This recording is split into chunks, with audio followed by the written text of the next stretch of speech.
more you can cultivate that sense of wealth, that sense of abundance in you, the more you can feel that sense of joy, the more easy it's going to be for you to do financially. Because you're not going to be in this scarce, fearful mode. Now, that's not enough by itself. You can have this great sense of abundance and do the wrong mechanics and be a disaster. True or false? But if I had to have an area to get you started with, you want to have the emotion and psychological strength, because that's going to carry you through when the mechanics are boring or frustrating, or when things aren't working out. Your emotion, your psychology is what will carry you.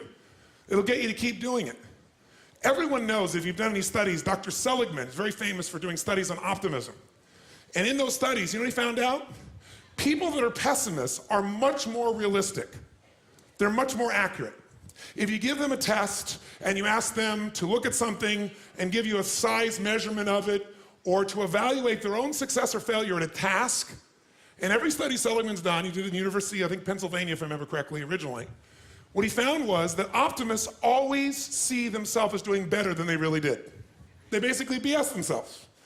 What happens to pessimists, they're 10 times more accurate. But here's what he found out. What he found out is because the people who are accurate never push themselves because they know it's never going to work anyway. Whereas the optimist sees it better than it is, so they keep doing it. Because they have the illusion they did well, I'll do even better next time. And because of that optimism, they did it more often, and so optimists succeed at a 4 to 5-fold, depending upon the task, result ultimately beyond anything that a pessimist will do, and they're not as accurate. All that's a big way of saying is, if you can develop a psychology of resilience in yourself, you don't have to be optimistic or fake, you can be real. The realness is, whatever shows up, you are larger than anything that can happen to you.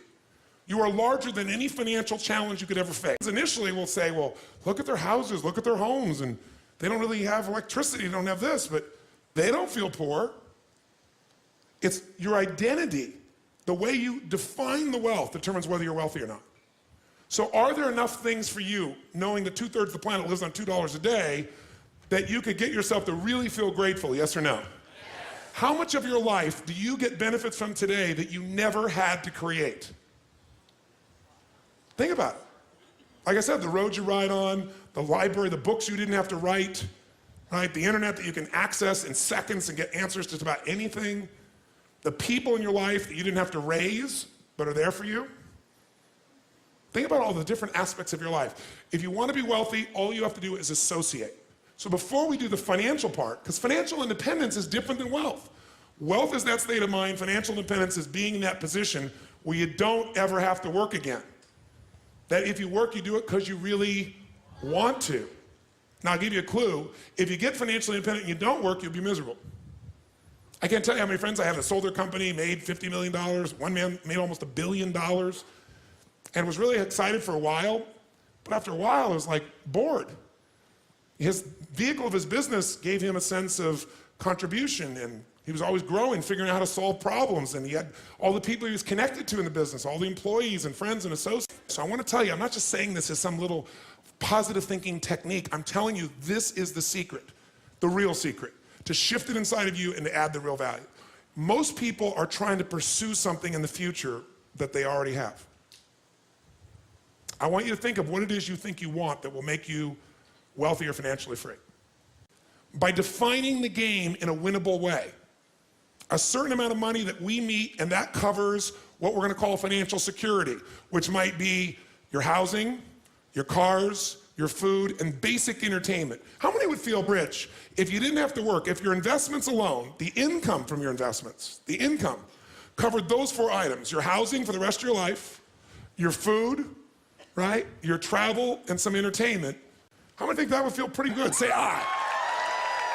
And by the way, that number is way smaller than what most of you think of when you think about being financially independent, which is everything covered without working. So why not get the first one down pat? And you're going to know exactly what that number is for you and what it's going to take for that number where you don't have to work to meet it. Then we can look at financial independence, where you don't have to work and everything is covered. Then we go to financial freedom. You don't have to work and everything you can think of is covered. Anything you ever want to do for yourself or others, those you want to give. That's a different level, isn't it? And most people think of financial freedom, they come up with this gigantic number that if you even figured out everything you want, it's nowhere near as big as you think.